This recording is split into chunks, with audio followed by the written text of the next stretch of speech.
Hello everyone, welcome back to another video, and today I'm here to talk about Game of the Year winner Astro Bot, and let's go straight to it.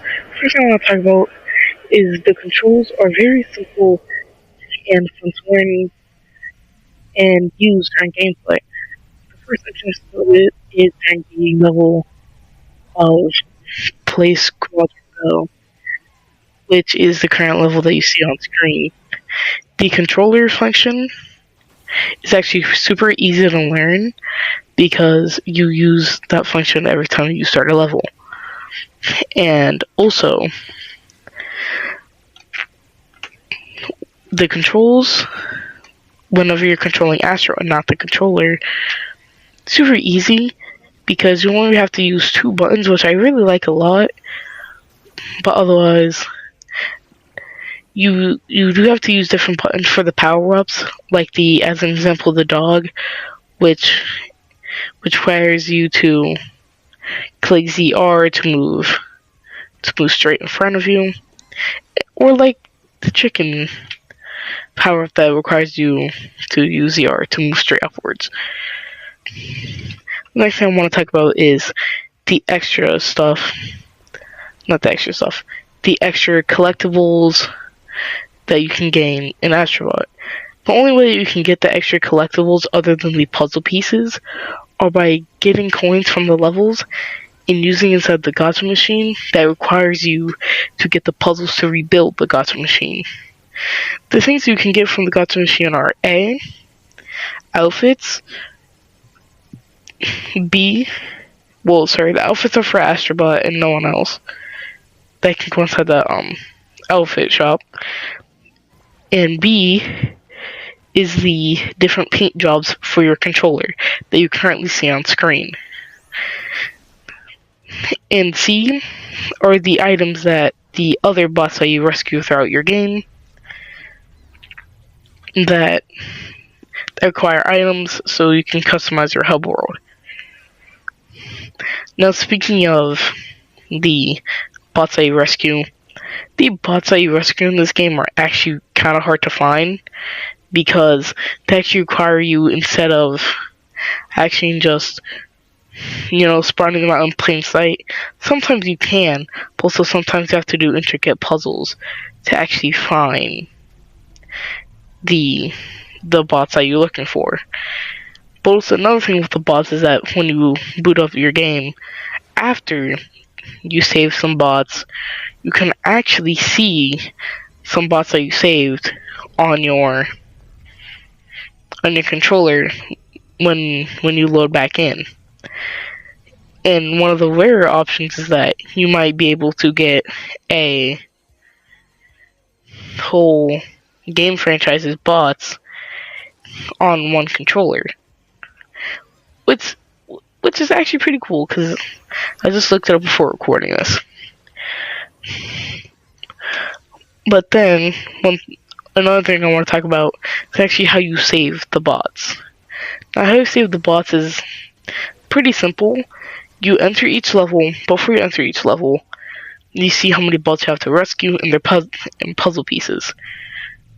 Now, one unique thing about the first bot and the first puzzle piece that I noticed throughout my playthrough of Astro Bot is the fact that if you find the puzzle piece before your first bot, it is most likely that the first bot is nearby. If you find the first bot, then it's most likely you'll find the first puzzle piece.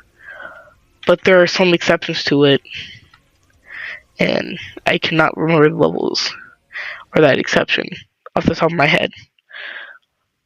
But the only way you can access those levels are through little satellites, especially during the intro of Astro Bot. Whenever you first actually get to play, is that you see a little satellite come crashing down.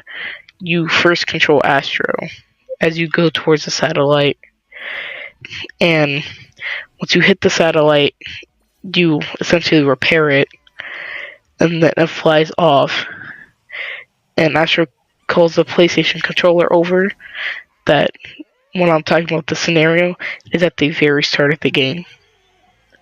So, so what happened? So what happens when the satellite and you fly off into space? You actually you follow the satellite. The satellite scans for a nebula, and that's where your next set of levels is. Unless you're at the start of the game, that is your first set of levels.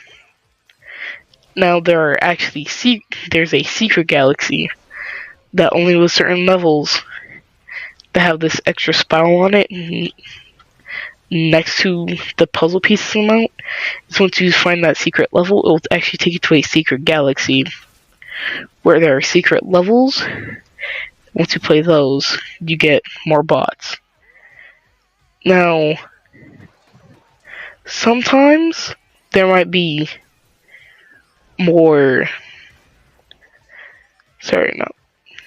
There might be more than one exit, which is one of the exits is to the secret nebula.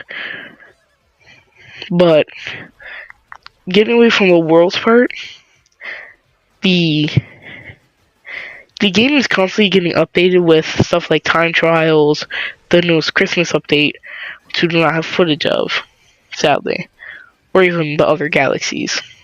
But this game, in my opinion, was an amazing game. Hands down, I really liked it. And everything I just talked about, I don't know how they did it, but I really like how the fact they managed to go weave everything together, and you don't really notice anything. Like, you might get a secret exit, and you might not notice anything because there's actually a cutscene whenever you find the secret exit. And personally, I find that to be really funny that they animated a whole thing for the secret galaxy, which is really nice. And not to mention, you can get more bots when they update the game more. As an example, the game first launched when it had 305 bots. 305. Because there were 4 bots you had to rescue from Astro's Playroom. And once you rescue those, you get a couple more bots after completing either A, your first level, or B, your first galaxy. Well, technically it's just the same thing, but you know what I mean. Once you complete that, you can actually go back to your hub world, and you'll see 4 pop-up options. If you save those bots, you'll add them to your counter. Which is actually pretty dope, because there's actually not 201, not 201, it's 301. It's actually 305.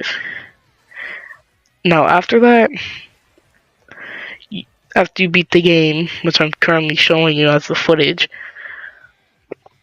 but once you complete it, you gain access to the time trials, the Christmas update, and any future updates that they add, which in my opinion is really nice due to the fact that they will constantly update the game to add more stuff. As an example, they added Insomniac Spider-Man to the game, Eve from Stellar Blade, and other popular titles like Helldivers 2. Now, this game is amazing. I love it, hands down. But also, I just want to say that this game, like any other game from the Game Awards last year, they all had a chance, but the Game Award people chose it. Because I know it seems a bit off since I'm reviewing the game, but I hear a lot of stuff online that people don't really agree with the option, which is somewhat fair. It happens every year, really. But this game, I love it to death. And I'm just writing this review because I really like the game. And I hope you guys do too. If you guys like this video. And yes, I'm back. Guess who's back?